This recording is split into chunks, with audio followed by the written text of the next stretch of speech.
साथियों नमस्कार। आज हम लोग समझते हैं रसायन शास्त्र में समझते हैं थॉम्स के नियम, थॉम्स के परमाणु संरचना और रदरफोर्ड, और इसके बाद हम लोग समझेंगे बोर्स का, नील्स बोर्स का परमाणु मॉडल। यानी कि परमाणु संरचना के परमाणु संरचना होता क्या है। आखिर हम लोगों ने समझा कि परमाणु गोल होते हैं, फिर अलग अलग रसायन शास्त्री ने अलग अलग बातों चीजों को कहा। जैसे डाल्टन ने 1803 ईस्वी में कुछ कहा, फिर इसके बाद जेम्स मतलब आधुनिक रसायन की अगर बात करेंगे तो सबसे पहले जेम्स थॉम्सन की बात आता है, सॉरी जे थॉम्सन की बात आता है। इसके बाद रदरफोर्ड की बात आता है। इसके बाद जो है नील्स बोर की बात आता है। आइए हम लोग समझते हैं जे थॉम्सन का एटॉमिक मॉडल। एटॉमिक मॉडल यानी कि परमाणु संरचना के बारे में बात करेगा, यानी कि परमाणु कितने सभी कण। हमने आपको बताया था पिछला क्लास में, पिछला वीडियो में बताया था कि परमाणु जो है एकदम लड्डू का सबसे छोटा भाग है परमाणु, सबसे छोटा जो उससे मतलब विभाजित नहीं हो सकता है।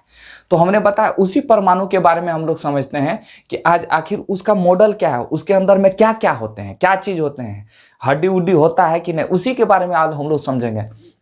सबसे पहला उसी कड़ी में सबसे पहले आता है आपका जे थॉम्सन का एटॉमिक मॉडल। यानी कि हमने लिखा है कि अलग अलग परमाणु मॉडल के आधार पर परमाणु संरचना सबसे पहले मतलब अलग अलग मॉडल दिया। मॉडल यानी कि कोई बोलता है इस मॉडल में, कोई बोलता है कि परमाणु इस मॉडल के आधार पर है, इस मॉडल मतलब अलग अलग की इन्होंने व्याख्या किया है। तो आइए हम लोग समझेंगे पहले उन्हीं को। 1904 ईस्वी में जे थॉम्सन ने परमाणु मॉडल दिया। फिर जस्ट 6 साल बाद यानी कि 6 साल बाद 1911 ईस्वी में रदरफोर्ड ने नाभिकीय मॉडल को दिया, यानी कि नाभिक की खोज किया रदरफोर्ड ने। फिर बोरबरी यानी कि नील्स बोर ने, हम इसको बोरबरी लिख सकते हैं यार, नील्स बोर का परमाणु मॉडल भी लिखते हैं। जस्ट 1926 ईस्वी में इन्होंने एक मॉडल दिया जिसे नील्स बोर के मॉडल के नाम से जाना जाता है, परमाणु मॉडल। तो हम लोग पहले समझते हैं कि आखिर जे थॉम्सन का मॉडल कहता क्या है। तो हम लोग थॉम्सन का परमाणु मॉडल को पढ़ते हैं। थॉम्सन साहब कहते हैं, सबसे पहले याद रखिएगा कि पहली बार परमाणु जो मॉडल दिया, पहली बार परमाणु मॉडल थॉम्सन ने दिया। जे थॉम्सन ये भैया यूरोप के वैज्ञानिक थे, रसायन शास्त्री थे। तो यूरोप के रसायन शास्त्री थे, तो वहां क्या, यहाँ जैसे हम लोग बोलते हैं समोसा, वहां क्या समोसा बोलता होगा क्या इंग्लिश से। तो उन लोग वहां जो केक जो है ना, केक को उन लोग प्लम पुडिंग बोलता है। एक केक जैसा ही आकृति जैसा होता है जिस उन लोग प्लम पुडिंग बोलता है, केक जैसा, जिस तरह आप आकृति में देख पा रहे होंगे। ठीक है, देखिए प्लम पुडिंग केक जो बर्थडे में सबको मुंह हम चोप देते हैं, खाने के अलावा मुंह हम चौपा जाता है, उसी को केक कहते हैं। ठीक है, तो आइए हम लोग समझते हैं थॉम्सन का मॉडल। थॉम्सन का मॉडल आखिर क्या है। तो सबसे पहले परमाणु मॉडल, सबसे पहले अगर परमाणु मॉडल की बात करें तो जे थॉम्सन ने दिया था। इसका पूरा नाम जोसेफ जेम्स थॉम्सन था। और परमाणु मॉडल देने से पहले, थॉम्सन के परमाणु मॉडल देने से पहले इलेक्ट्रॉन का खोज हो चुका था, फिर प्रोटॉन का खोज हो चुका था। प्रोटॉन का खोज किसने किया था, मैंने आपको बताया था, गोल्डस्टीन साहब ने प्रोटॉन का खोज किया था। कब खोज किया था, 1886 ईस्वी में। और 1897 ईस्वी में थॉम्सन साहब ने ही इलेक्ट्रॉन की खोज किया। और इन्होंने कहा कि इलेक्ट्रॉन जो है, इलेक्ट्रॉन पर ऋण आवेश होते हैं, जबकि गोल्डस्टीन साहब ने कहा कि प्रोटॉन पर प्लस आवेश होते हैं और न्यूट्रॉन पर आवेशहीन होता है, उस पर आवेश ही नहीं होता है। तो देखिए 1897 ईस्वी में इलेक्ट्रॉन की खोज किया इन्होंने, थॉम्सन साहब ने। इसके बाद इन्होंने जस्ट 1904 ईस्वी में इन्होंने एटॉमिक मॉडल दिया, यानी कि थॉम्सन का परमाणु मॉडल दिया। और उन्होंने कहा कि परमाणु के एक घटक के रूप में इलेक्ट्रॉन की खोज करने के बाद थॉम्सन ने यह निष्कर्ष निकाला कि परमाणु में एक बराबर मात्रा का धनावेश भी होना चाहिए। कहने का अर्थ यह है कि जितने मात्रा में इलेक्ट्रॉन है उसी मात्रा में वो धन भी होगा। यानी कि इलेक्ट्रॉन जब भी हम भैया, सबसे पहले आपको मैंने पढ़ाया था कि इलेक्ट्रॉन पर कौन सा आवेश होते हैं। तो इलेक्ट्रॉन पर नेगेटिव आवेश, और प्रोटॉन पर जो आवेश होते हैं वो पॉजिटिव होते हैं। अगर हम ऋणावेश की बात करें तो आप समझिएगा, ऋणावेश मतलब इलेक्ट्रॉन समझिएगा, इलेक्ट्रॉन को ही कैथोड किरण कहते हैं। और प्रोटॉन की बात करें तो, या हम पॉजिटिव चार्ज की बात करें यानी कि धनात्मक आवेश की बात करें तो समझिएगा उसका सीधा तात्पर्य है प्रोटॉन से। समझ रहे? तो उसी तरह इन्होंने कहा कि जितनी मात्रा में इलेक्ट्रॉन है, देखिए इलेक्ट्रॉन तो ये खोज कर चुका था, यानी कि थॉमसनवा साहब इलेक्ट्रॉनवा को खोज कर दिया था। अब जब इलेक्ट्रॉन को खोज कर रहा था तो इन्होंने कहता है कि जितना मात्रा में इलेक्ट्रॉन होगा उतने मात्रा में प्लस वो चार्ज होगा, यानी कि प्रोटॉन होगा। या प्लस कहेगा या प्रोटॉन कहे, बात बराबर है। ठीक है, इसी आधार पर उन्होंने परमाणु की संरचना के लिए एक मॉडल प्रस्तुत किया। इन्होंने ये देख लिया कि प्रोटॉन का भी हमने प्रोटॉन का गोल्डस्टीन साहब ने खोज दिया था। कब खोजा था? यानी कि ये मॉडल देने से पहले 1904 से पहले खोज कर दिया था गोल्डस्टीन। 1886 ईस्वी में गोल्डस्टीन वहां खोज कर दिया था। किसका? प्रोटॉन का। तो इन्होंने मॉडल जो दिया 1904 ईस्वी में दिया, और इन्होंने कहा कि परमाणु एक बड़ा गोलाकार क्षेत्र है जिसमें एक समान धनावेश है और ऋणावेशित इलेक्ट्रॉन इसके चारों ओर बिखरे होते हैं। समझे? इन्होंने कहा कि एक परमाणु गोल है, परमाणु गोलाकार है। परमाणु क्या होता है? गोलाकार होता है। डाल्टन साहब ने ही कहा था, डाल्टन साहब ने 1886 ईस्वी में कह चुका था। बोलता है कि ये गोल होते हैं, परमाणु गोल होते हैं, और ये जो गोल है ये प्रोटॉन है। ये जितने गोल पर है, जिस तरह तारभुज जो है, तारभुज का जो लाल भाग है वो गोल, तारभुज के लाल भाग को प्रोटॉन मान लीजिए, और वो जो छेदवा में जो रहता है, छेदवा में जो भुड़ुस जो रहता है, बिचवा जो रहता है, उसको प्रोटॉन मान लीजिए। सॉरी उसको जो है उल्टा बोल दिए। तारबूज का जो लाल भाग है उसको आप जो है प्रोटॉन मान लीजिए, और तारबूज का जो बीज है जो ढुका रहता है उसको क्या मान लीजिए आप? इलेक्ट्रॉन मान लीजिए। समझ पा रहे? तो वही कहते हैं कि जिसमें समान धनावेश हो और ऋणावेशित इलेक्ट्रॉन इसमें चारों ओर बिखरे होते हैं। ये भैया ये गोलाकार है, इसमें प्लस आवेश पहले होते हैं, प्लस आवेश है ही गोलाकार आवेश, यानी कि लाल भाग, तारबूज का लाल भाग है, इसमें प्लस आवेश होते हैं, और इसमें जो है ऋण आवेश यानी कि इलेक्ट्रॉन धंसे होते हैं इसी के बराबर। जितना प्रोटॉन होगा उतना इलेक्ट्रॉन होगा। तो इन्होंने कहा कि प्रोटॉन पर जितना प्लस आवेश है उतना माइनस आवेश है, यानी कि इलेक्ट्रॉन उदासीन होते हैं। जितना प्लस, एक प्लस तो एक माइनस, दो प्लस तो दो माइनस। तो हम कह सकते हैं कि इलेक्ट्रॉन उदासीन होते हैं, जितना प्लस उतना माइनस। समझ पा रहे हैं या नहीं समझ पा रहे? तो इस मॉडल को प्लम पुडिंग मॉडल नाम दिया। प्लम पुडिंग मतलब होता है, प्लम मतलब होता है कि प्लम मतलब इलेक्ट्रॉन समझा जाए, और धनावेशित पुडिंग मतलब प्रोटॉन को पुडिंग समझा जाए। ये प्लम पुडिंग क्या होता है? तो भैया ये समझिए, ये जो यूरोप के विद्वान थे, थॉमसन साहब यूरोप के विद्वान थे। तो यूरोप में जो है केक को प्लम पुडिंग कहा जाता है। यूरोप में जो है केक को क्या कहा जाता है? प्लम पुडिंग कहा जाता है। प्लम पुडिंग मतलब प्लम पुडिंग मतलब केक। देखिए मेवा युक्त केक आप स्क्रीन पर देख पा रहे होंगे, तो देखिए एक बार, ठीक है। ये जो मेवा युक्त जो केक है, मतलब इसमें जो ऐसे समझिए केक है, और केक में जो है अगल बगल में उसमें काजू किशमिश छुआड़ा ये सब जो गढ़ देते हैं, इसको जो खोद देते हैं, इसी को पुडिंग कहते हैं। प्लम क्या हुआ? पूरा बाहरी वाला क्षेत्र। इस तरह इसको अगर इस तरह नहीं समझ पाएंगे तो इस तरह समझिए। वाटरमेलन, इसे वाटरमेलन थ्योरी भी कहा जाता है, यानी कि खरबूजा सिद्धांत कहा जाता है। कैसे? हमने आपको बताया कि तारबूज का जो लाल भाग है उसको प्रोटॉन मान लीजिए, और जो बीज है उसका जो काला काला बीज है उसको इलेक्ट्रॉन मान लीजिए। इसी तरह इन्होंने बोला कि सेम जिस तरह तारबूज में रहता है उसी तरह परमाणु में भी पाए जाते हैं, कि यानी कि प्रोटॉन पूरा बिखरे होते हैं, और वही भुरकियाम जो है, भुरकियाम इलेक्ट्रॉन नुमा रहता है। समझे ना? समझे?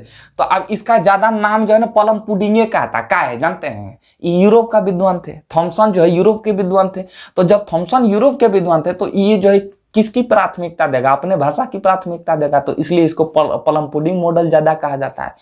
देखिए हम लोग जो है ना इतिहास जो है ना, हम लोग का जो भारत का इतिहास है ना यूरोप केंद्रित है।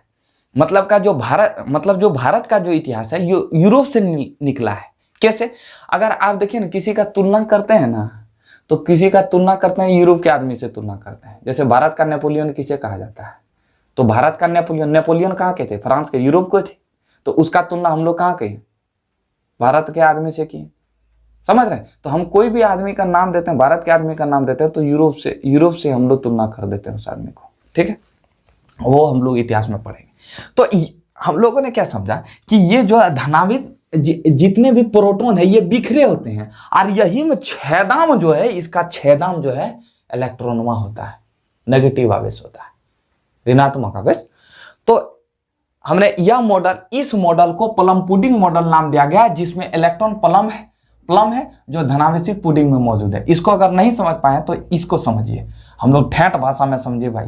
यह मॉडल तरबूज के समान है। तरबूज तरबूज तरबूज तरबूज ससुरा तरबूज तरबूज लिखा गया, तरबूज होगा। इसके अनुसार तरबूज तरबूज जो है, तरबूज का लाल वाला भाग प्रोटॉन है, यानी कि धन आवेश है। तरबूज का जितना भी लाल भाग है धन आवेश है। आप देख पा रहे हैं तरबूज का लाल भाग, एग्जैक्टली में आपको भी पानी आ गया होगा मुंह देखकर। तो तरबूज का जो लाल भाग है वो आपका प्रोटॉन है, और जबकि जो बीज है यानी कि जो काला वाला भाग है वो आपका इलेक्ट्रॉन है। इसी तरह परमाणु भी होते हैं। तो इसलिए इस मॉडल को वाटरमेलन, वाटरमेलन मतलब होता है तरबूज, इसलिए इस मॉडल को वाटरमेलन थ्योरी भी कहा जाता है। दो नाम से जानते हैं, प्लम पुडिंग और या वाटरमेलन थ्योरी के नाम से भी जानते हैं। इन दिस क्लियर पॉइंट, आप समझ पा रहे हो। तो अब देखिए इनकी कमियां दोस्त क्या थी। थॉमसन ये नहीं समझा पाए कि आखिर ये सही बोले कि जितना प्लस होता है उतना माइनस भी होता है, ये सही बात बोले इन्होंने, लेकिन ये नहीं समझा पाए कि धन और प्लस और माइनस किस प्रकार बंधे हैं, किस बंधन से। कोई दोनों बना होगा ना, कुछ तो रस्सी होगा उसके बीच में, वो रस्सिया नामे ने बता पाया, तो हो गया ये भौका फ्लॉप। दूसरा ये बता पाए कि ये इन्होंने ये कहा ही नहीं कि नाभिक होता है, तो ये फ्लॉप हो गया। तो दो चीज इन्होंने फ्लॉप कर दिया। देखिए कमी को हम लोग पढ़ते हैं उड़ते नहीं है, खाली उस तरह लिखा दिया आपको समझने के लिए। ये सब एग्जाम में पूछने वाला है नहीं, ठीक है, एग्जाम वगैरह में पूछने वाला है नहीं। तो इसको सिर्फ आप नोट कर लीजिएगा तसल्ली देने के लिए। किसी को समझाइएगा तो थोड़ा सा इसको डिफाइन कर दीजिएगा। तो थॉमसन के मॉडल ने क्या निकला, निष्कर्ष क्या निकला, दो ही चीज का निष्कर्ष निकला। पहला बोलता है कि ये विद्युत उदासीन होते हैं, विद्युत उदासीन होते हैं। और इन्होंने कहा कि इलेक्ट्रॉन जो है धसे होते हैं प्रोटॉन में, यानी कि पूरा प्रोटॉन जो है परमाणु में फैला रहता है और बीच बीच में इलेक्ट्रॉन क्या होते हैं, धसे होते हैं। समझ रहे। तो दो निष्कर्ष निकला है, परमाणु विद्युत उदासीन होते हैं और पूरे जो है यानी पूरे जो है परमाणु में प्रोटॉन जो है बिखरे हुए रहते हैं और उसी में बीच बीच में इलेक्ट्रॉन धसे होते हैं। तो ये था आपका थॉमसन का परमाणु मॉडल। अगर आप स्क्रीनशॉट लेना चाहते हैं तो ले सकते हैं। रदरफोर्ड के परमाणु मॉडल को समझते हैं। रदरफोर्ड के प्रयोग को अल्फा प्रकीर्णन के नाम से जाना जाता है, अल्फा स्कैटरिंग के नाम से जाना जाता है। अल्फा एक किरण है, किरण। सबसे पहले रदरफोर्ड साहब ने क्या किया, इन्होंने एक सोना के पतला परत को लिया, पतला परत, एकदम छोटा होने दो, छोटा एकदम छोटा परत लिया, एकदम पतला परत लिया, सोने के परत यानी गोल्ड फॉइल, पतले परत को लिया।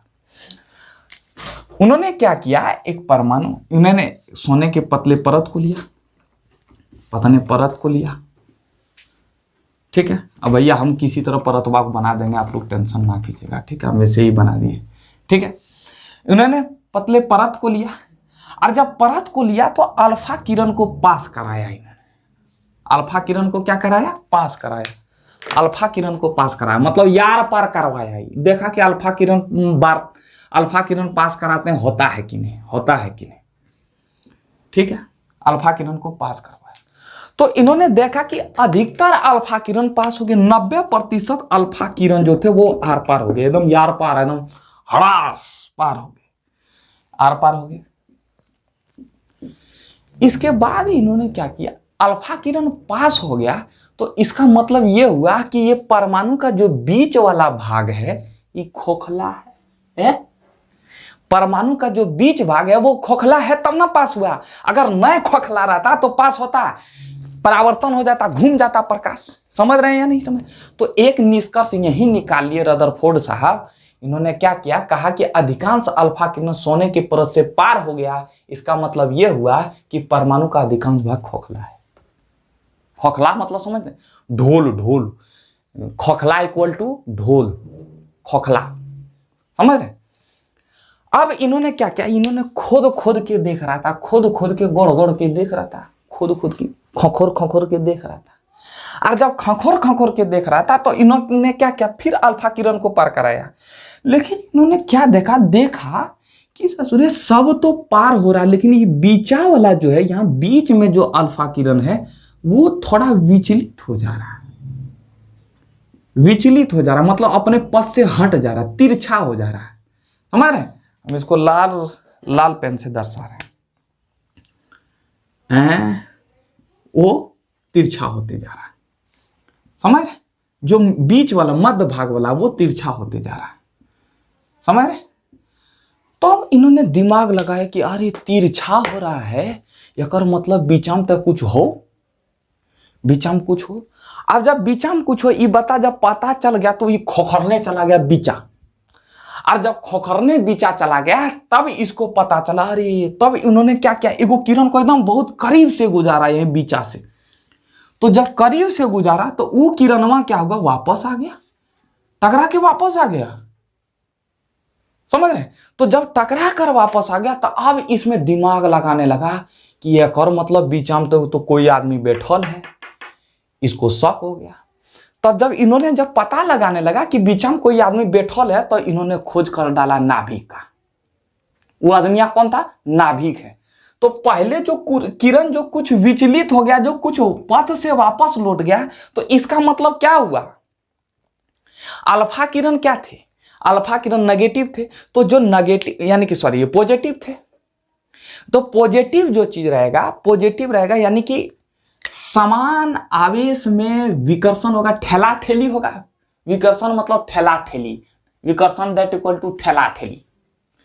विकर्षण अगर प्लस प्लस को सटाएंगे तो ठेला ठेली बोलेगा कि रे तुम अपने जा।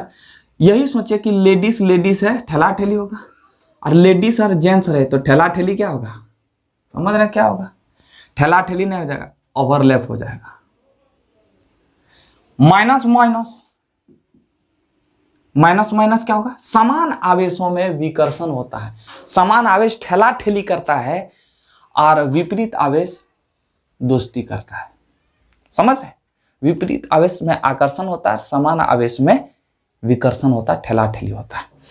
तो इन्होंने दिमाग लगाया कि जब इधर विचलित हुआ, इधर ये विचलित किरण हुआ, इसका मतलब ये हुआ कि जब विचलित हुआ तो इसका मतलब यहां तो कुछ ऐसा है, धनात्मक आवेश है तभी ना विचलित हुआ है। धनात्मक आवेश यानी कि इसको ठेल दिया, यहां आया तो इसको ठेल दिया, जा जा जा इधर।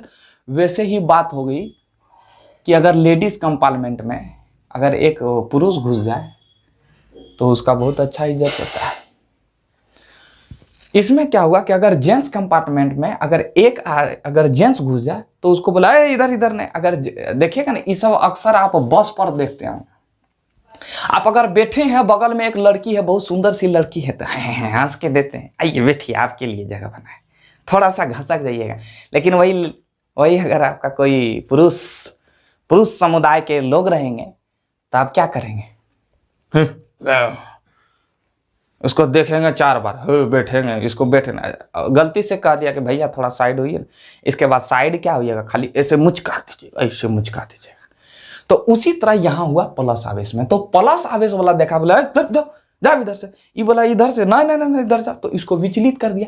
इसका मतलब जो यहां आदमी जो है इसमें प्लस आवेश है, समझ पा रहे हैं या नहीं। और जब प्लस आवेश है तो यहां तो कुछ कुछ ऐसा है, अब जहां जैसे ये बीच में अगर किरण को पास कराए तो किरण वापस आ गया, इसका मतलब यहां तो कोई है ना। तो यहां क्या है, इन्होंने इसका नाम दिया नाभिक। इन्होंने इसका क्या नाम दिया, नाभिक। तो हम कुछ अल्फा किरण परमाणु के मध्य भाग से विचलित होकर निकल गई, अतः हम कह सकते हैं कि परमाणु के बीच का भाग धनात्मक है। समझ रहे हैं, धनात्मक। अभी हमने आपको समझा। अब इन्होंने बीच में किरण को पास किया, मतलब बीच में इन्होंने किरण को पास किया कि देखते हैं बीचवा में अगर किरणमा को पास कराएंगे तो देखेंगे कहां जाएगा। तो जब इन्होंने पास कराया तो वह टकरा कर लौट गया वापस। ये तो कुछ ससुरा विचलित हो रहा, तिरछा हो रहा था, लेकिन ये जो है टकरा कर वापस लौट गया। और जब टकरा कर वापस लौट गया तो इसका मतलब परमाणु का बाहरी भाग खोखला और अंदर भाग खोखला नहीं है।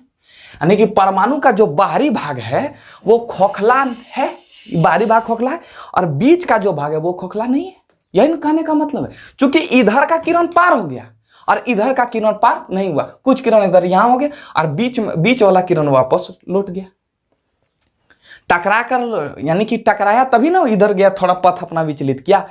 तो इस प्रकार रदरफोर्ड ने अंदर वाले भाग का नाम नाभिक रख दिया। ये रदरफोर्डवा क्या किया, इसका नाम नाभिकवा रख दिया, न्यूक्लियस, और इसका नाभिक रख दिया। और इन्होंने क्या कि ये जो नाभिक है ये ठोस और धनात्मक है, यानी कि सच में ये प्लस चार्जर है। नाभिक में जो है कौन से आवेश होते हैं? प्लस आवेश होते हैं। हमने बताया था कि नाभिक में ही न्यूट्रॉन और प्रोटॉन होते हैं, इससे न्यूक्लियॉन्स कहा जाता है। हमने आपको पिछला वीडियो में बताया था, उम्मीद करते हैं आप देखे होंगे और समझे होंगे। तो रदरफोर्ड के अनुसार परमाणु के नाभिक में प्रोटॉन रहता है। रदरफोर्ड ने कहा कि परमाणु के नाभिक में प्रोटॉन रहता है और जबकि इलेक्ट्रॉन जो है बाहर चक्कर लगाता है। ये इलेक्ट्रॉनमा जो है ये बाहर चक्कर लगाता है। लेकिन देखिए ये भी हो गया फ्लॉप। अब ध्यान से समझिएगा, थोड़ा ध्यान से समझिएगा। उसी समय क्या हुआ, यानी तो इसको आप स्क्रीनशॉट ले लीजिए, तब हम अगला आपको लिख ही देते हैं दोष इसका क्या है। क्योंकि जानना जरूरी नहीं, हम लिखा देते हैं दोष, समझे कि नहीं। इसका दोष लिखा देते हैं, जानना जरूरी है, कोई कहीं पूछेगा नहीं। लेकिन इसका दोष इसका जो सीमाएं हैं, यानी कि इसका दोष क्या, ये फ्लॉप कैसे कर गया, थोड़ा सा इसमें जानने की जरूरी है। इसमें समझिए कि रदरफोर्ड ने क्या कहा। रदरफोर्ड ने नाभिक का खोज कर दिया। आप पूछेगा कि नाभिक का खोज किसने किया था, तो रदरफोर्ड और बदल लिएगा। और इन्होंने कहा कि बीच में परमाणु जो है बाहर खोखला है और बीच में धनात्मक आवेश है, जिसे हम लोग नाभिक कहेंगे, और इलेक्ट्रॉन चारों ओर चक्कर लगाते हैं। इन्होंने ये बात कह दिया, समझ रहे। और इसके पहले थॉमसन क्या कह चुके थे? थॉमसन कह चुके थे विद्युत उदासीन, मतलब परमाणु उदासीन होते हैं और इसमें प्रोटॉन और इलेक्ट्रॉन भी होते हैं। लेकिन ये नहीं कह पाया कि प्रोटॉन और इलेक्ट्रॉन कहाँ होते हैं। इन्होंने ये कहने में असफल हो गए। कौन? थॉमसन साहब। अब उन्हीं का विस्तार करने आए रदरफोर्ड, और रदरफोर्ड भी फ्लॉप कर गए, ये भी भौंका। हम लोग समझते हैं इनकी कमियां क्या है। तो कमियां समझने से पहले आपको एक चीज समझना पड़ेगा, मैक्सवेल का थ्योरम, मैक्सवेल का विद्युत चुंबकीय।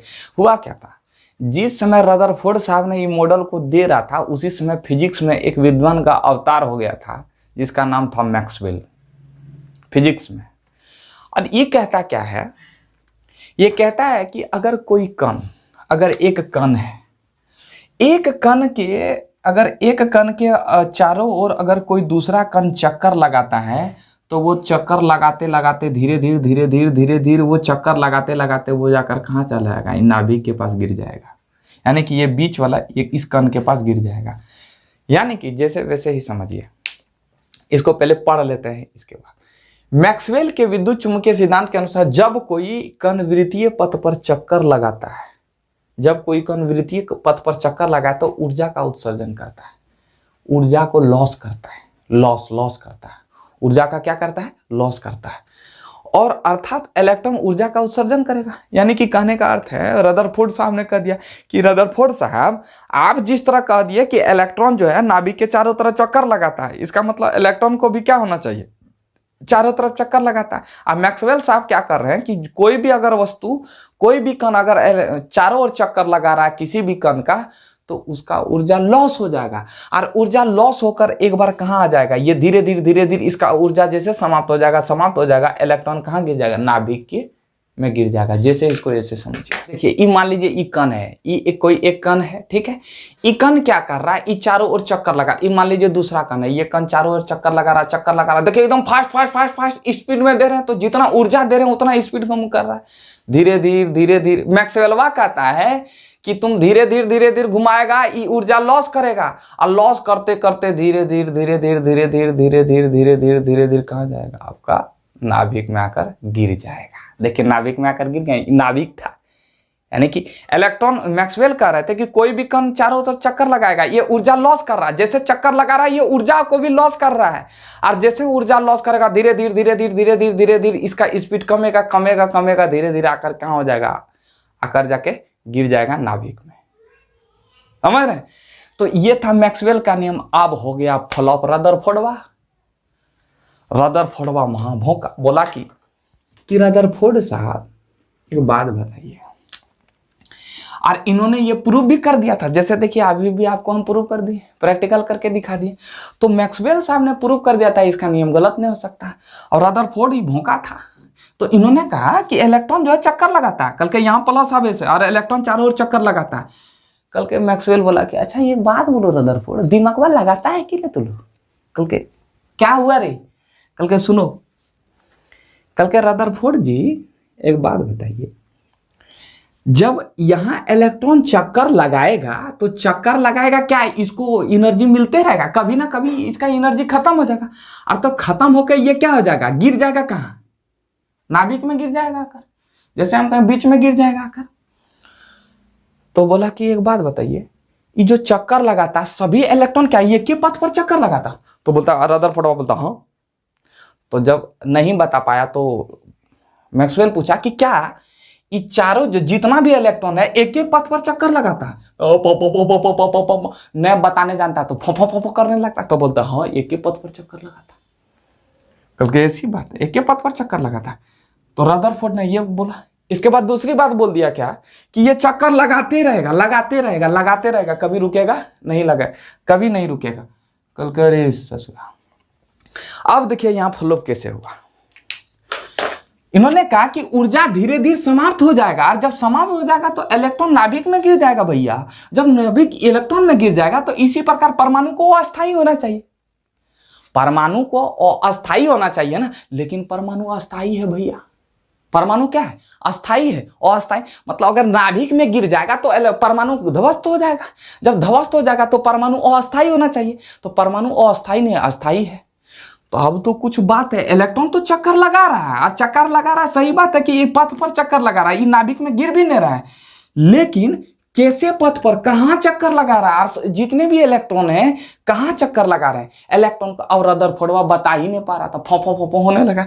इन्हें कह पा रहा था कि इलेक्ट्रॉन कहां चक्कर लगाते हैं, बाहर की तरफ चक्कर लगाते हैं या एक ही पथ पर चक्कर लगाते हैं। अब हो गया भौंका फ्लॉप रदरफोर्ड, मौका फ्लॉप हो गया, ही करके आए बोरबरी साहब। अब बोरबरी साहब जब आए, यानी कि आपका नील्स बोर साहब आए, तो उन्होंने एक मॉडल दिया बोर्स का परमाणु मॉडल। इसके बाद हम लोग समझेंगे बोर्स का परमाणु मॉडल। तो अगर आप इसका स्क्रीनशॉट लेना चाहते हैं तो ले सकते हैं। या देखिए इसमें क्या लिखा, इस मॉडल ने नाभिक के बाहरी गतिशील इलेक्ट्रॉन की व्यवस्था के बारे में कुछ स्पष्ट नहीं कर पाया। यानी कि इस मॉडल रदरफोर्ड ने यह नहीं कर पाया कि नाभिक के बाहर जो जितने भी गतिशील इलेक्ट्रॉन है वो कहां है, किस तरह चक्कर लगाते हैं, वो ये नहीं कर। वो तो भौंका बोल रहे थे कि एक ही पथवा पर चक्कर लगाता, जबकि ऐसा है कि ये है हुआ आपका नाभिक। यहाँ पहला इलेक्ट्रॉन, पहले कक्षा में कुछ इलेक्ट्रॉन, दूसरी कक्षा में कुछ इलेक्ट्रॉन, फिर तीसरी कक्षा में कुछ, ऐसे इलेक्ट्रॉन चक्कर लगाते हैं, समझ रहे। तो ये आपका रदरफोर्ड आपका फ्लॉप कर गया। तो ये था आपका रदरफोर्ड का परमाणु मॉडल, और ये था आपके उनकी कमियां। तो आप स्क्रीनशॉट लेना चाहते हैं पूरे का तो ले सकते हैं। बोर के परमाणु मॉडल क्या होता है। अब देखिए रदरफोर्ड जो गलती किया वो बोरवा नहीं कर रहा। नील्स बोर साहब क्या किए कि इन्होंने कहा कि देख भैया, रदरफोर्ड ने क्या कहा था, हम काला कलम से ही हम दर्शाते हैं। रदरफोर्ड ने कहा था कि ये नाभिक है, क्योंकि ठीक है भैया नाभिक है, नाभिक के चारों ओर इलेक्ट्रॉन चक्कर लगाता है, जितना इलेक्ट्रॉन रहता है सब इलेक्ट्रॉन नाभिक के चारों ओर चक्कर लगाता है। नाभिक के चारों ओर सभी इलेक्ट्रॉन एक ही पथ पर चक्कर लगाता है। ये जो पथ है ना, ये जो विरिता पथ है, इसको कक्षा कहा गया। कक्षा इंग्लिश में ऑर्बिट, कक्षा या सेल कहा गया, ठीक है, SHELL सेल कहा जाता है, ठीक है। बोर ने कहा कि परमाणु में उपस्थित इलेक्ट्रॉन, जितने भी इलेक्ट्रॉन हैं, वो किसी निश्चित कक्षाओं में अपनी ऊर्जा के समानुपाती चक्कर लगाता है। समानुपाती मतलब समझिएगा, जैसे मान लीजिए 5 आदमी है, 5 आदमी है, ठीक है, 5 आदमी है और मेरे पास 100 रुपया पैसा है, ठीक है। ये 5 आदमी है और मेरे पास 100 रुपया पैसा है। तो हम कहेंगे कि भैया पांचों आदमी जो है, पांचों आदमी को 100 बराबर भाग में बांट दीजिए।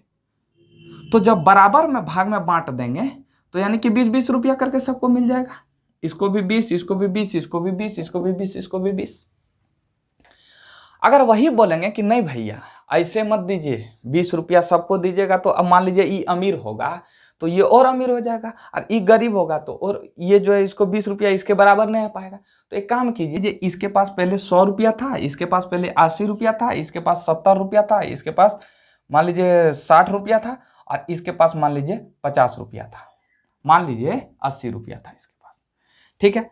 हमको तो हमको अब मान लीजिए इसके पास 100 रुपया था, अब 100 रुपया हमको बांटना है, सबके पास इसके बराबर होना चाहिए। तो इसको हम 20 रुपया देंगे, इसको 30 रुपया देंगे, इसको 40 रुपया देंगे, इसको 20 रुपया देंगे। तो जो हम अनुपातिक दृष्टि, अभी कहेगा कि अब हमको काहे दिया कल, अरे तुम्हारे पास तो पहले 100 रुपया था भैया। अब हम ये नहीं कह रहे हैं कि 100 रुपया, उस एग्जाम्पल को हटा दीजिए। अब मान लीजिए कि सबके पास इतना रुपया है कि अब हम सबको पैसा बांट रहे हैं, तो बांट रहे हैं, जिसके पास 100 रुपया था उसको नहीं देंगे, समझ रहे? पहला क्या था कि पहला 100 रुपया अगर देते हैं तो सबको बराबर में बांटते हैं तो 20-20 रुपया हो जाता, अमीर गरीब सबको मिल जाता 20-20 रुपया करके। भैया हमको वैसा नहीं करना, हमको जो है जो गरीब है उसको अमीर बनाना है, अमीर के बराबर में रखना है। तो जो अमीर था उसको पैसा नहीं दिए, और जो 80 रुपया जिसके पास था इसको अमीर के बराबर लाने के लिए 20 रुपया इसको दे दिए, इसको 30 रुपया, इसको 60 रुपया था तो 40 रुपया, और इसको हम दे दिए 80 रुपया में 20 रुपया दे दिए। तो आप ये समझिए कि इसको हम अनुपातिक दृष्टिकोण से दिए, इसी को अनुपात कहा जाता है, और उसे पूर्ण अनुपात कहा जाता है, मतलब पूर्ण बंटवारा, ये अनुपातिक बंटवारा हो गया। तो समानुपातिक मतलब क्या होता है कि जो इलेक्ट्रॉन जितना ऊर्जा होगा, जिसके पास जितना ऊर्जा होगा, वो नाभिक के नजदीक में ही, अगर एक इलेक्ट्रॉन है उसके पास कम ऊर्जा है तो वो नाभिक के करीब में ही चक्कर लगाएगा। अगर इससे थोड़ा ऊर्जा है तो वो थोड़ा दूर चक्कर लगाएगा। इसके बाद और थोड़ा उससे ज्यादा ऊर्जा है तो वो थोड़ा नाभिक से दूर हटना चाहेगा। समझ रहे हैं ना? समझ रहे हैं? तो जैसे जैसे इन्होंने कहा कि बोर ने कहा कि अगर परमाणु में उपस्थित इलेक्ट्रॉन नाभिक के चारों ओर निश्चित कक्षाओं में अपनी ऊर्जा के समानुपाती दूरी पर ही चक्कर लगाते हैं, जैसे जैसे ऊर्जा होगा वैसे वैसे दूर में रहेगा। इस तरह आप ऐसे समझिए, आपके पास अगर पैसा नहीं है तो आप मेरे पास आइएगा, मैं वैसा कोई आदमी नहीं हूं। आप मान लीजिए कि आपके पास पैसा नहीं है तो आप मेरे पास आइएगा, जैसे जैसे पैसा आएगा वैसे वैसे दूरियां बढ़ती चली जाएगी। तो उसी तरह इसके पास जैसे जैसे ऊर्जा आएगा तो ये नाभिक से दूर होते चले जाएगा। नाभिक बोलेगा हम तुम्हारे अंदर में नहीं रहेंगे, क्योंकि काहे रही, क्योंकि हमारा पैसा है, देखता ना मेरे पास ऊर्जा है, कल कह रही ऊर्जा है तो जाओ, क्या कर सकता, नाभिक कुछ नहीं कर सकता। तो उसी तरह पर इन्होंने कहा, बोर ने कहा कि जितना ऊर्जा होगा, इलेक्ट्रॉन के पास जितना ऊर्जा होगा वो उसी तरह कक्षाओं पर दूरी पर चक्कर लगाएगा। और रदरफोर्ड ने क्या कहा था कि एक ही कक्षा पर सब इलेक्ट्रॉन चक्कर लगाएगा। समझ रहे? बोर ने कहा कि नहीं भैया, एक ही कक्षा पर चक्कर नहीं लगाएगा, वो ऊर्जा के आधार पर वो चक्कर लगाएगा। जैसे जैसे इलेक्ट्रॉन को ऊर्जा मिलेगा वैसे वैसे वो दूरी पर, जितना ज्यादा ऊर्जा मिलेगा उतना नाभिक से दूर चक्कर लगाएगा, जितना कम ऊर्जा मिलेगा उतना नाभिक के नजदीक चक्कर लगाएगा। समझ रहे? फिर दूसरा कहता कि जब इलेक्ट्रॉन अपनी मूल कक्षा में चक्कर लगाता है तो वह ऊर्जा का उत्सर्जन नहीं करता है, अर्थात उसके ऊर्जा में कोई परिवर्तन नहीं होता है। जब एक इलेक्ट्रॉन है इस कक्षा पर, मूल कक्षा पर चक्कर लगा रहा तो इसमें ऊर्जा में कोई कमी नहीं होगा, कोई परिवर्तन नहीं होगा। लेकिन ई इलेक्ट्रॉन वहां दूसरे भड़का देता, कल करे तू वहां क्या करता है, ई क्या करेगा, उछल के यहां आ जाता है। जब उछल के यहां आ जाता है तो जब उछल के यहां आया तो बाहर से इसको ऊर्जा दे देता है। यानी कि ऐसे समझिए, जैसे क्या रुपया हो, क्या रुपया, 2 रुपया हो, 2 रुपया। नचनिया है, नचनिया मान लीजिए यहाँ नचनिया बैठल है, अगल बगल में महफिल लगा हुआ, बैठे हैं बड़े बड़े लोग, उसको 2 रुपया दिखाता है तो 2 रुपया दिखाता है तो उधर जाता है। अगर मान लीजिए हम 2000 दिखा दिए तो हमारे तरफ जाएगा। समझ रहे हैं ना? समझ रहे हैं? तो इसको बाहरी एनर्जी मिल रहा है नचनिया को, तो जो बाहरी एनर्जी मिल रहा है तो उधर भाग रहा है। समझे ना? समझे? ऊपर इलेक्ट्रॉन उछल के जा रहा है। समझ रहे? तो उसी तरह इसमें इलेक्ट्रॉन होता है, ये उछल के जा रहा है, इसको कोई बाहरी पैसा दिखा देता है, पैसा ना बाप ना बड़ा भैया, सबसे बड़ा रुपया, इसको पैसा दिखा देता है, इस तुरंत उछल के आ जाता है। इसको जैसे बाहर से इसको ऊर्जा मिल जाता है, ये सटाक से उछल के आ जाता है उच्च कक्षा पर। निम्न कक्षा से उछलिंग एंड पुछलिंग दैट इक्वल टू उच्च कक्षा में। समझे? तो ये कहते हैं कि जब कोई इलेक्ट्रॉन निम्न कक्षा से उच्च कक्षा में जाता है तो वह बाहरी स्रोत से ऊर्जा ग्रहण कर लेता है और उसकी ऊर्जा बढ़ जाती है। नचनिया वाला याद रखिएगा।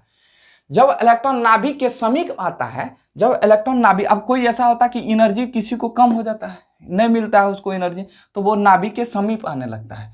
हम आपको बताएं, वो घुमा के सुत्ता उला घुमा के, तो ये जब एनर्जी इसको कम ही आता है, एनर्जी में कमी आता है, तो ये नाभिक के पास आ जाता है।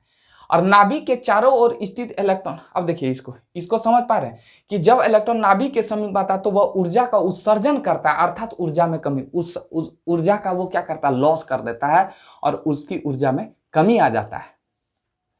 तो बोर ने कितने नियम को बताया था? बोर ने कहा था कि भैया ये इलेक्ट्रॉन चक्कर लगाते हैं, इलेक्ट्रॉन चक्कर लगाते हैं, लेकिन ऊर्जा के आधार पर जितना जितना ऊर्जा होगा वैसे वैसे ज्यादा ऊर्जा होगा तो नाभिक से दूर चक्कर लगाएंगे, कम ऊर्जा होगा तो नाभिक के करीब चक्कर लगाएंगे। समझ रहे?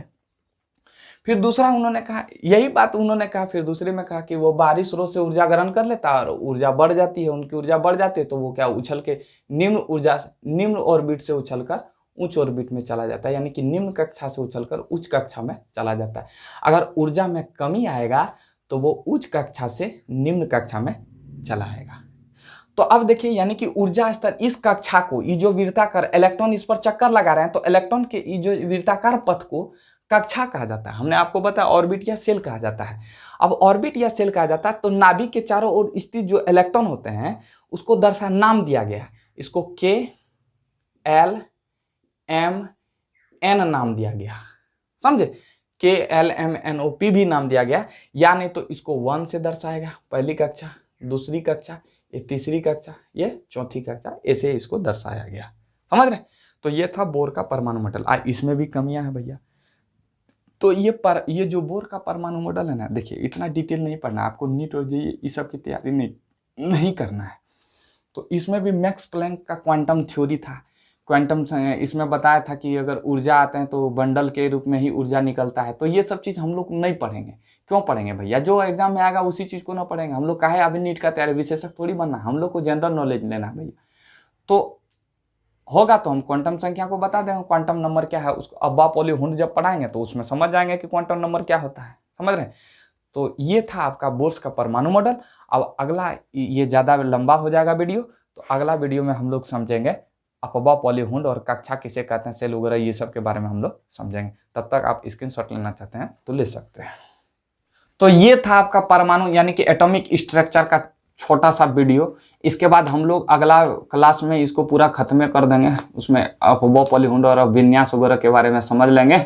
इसके बाद आप एटॉमिक स्ट्रक्चर का झंझटे खत्म हो जाएगा। तो उम्मीद करते हैं आपको अच्छी तरह से समझ गए होंगे। अगर नहीं समझे होंगे तो कमेंट कीजिए कहाँ कहाँ आपको समझ में नहीं आया, हम अथक प्रयास करेंगे।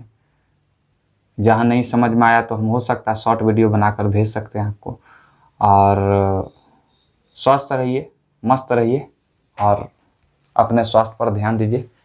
जय हिंद।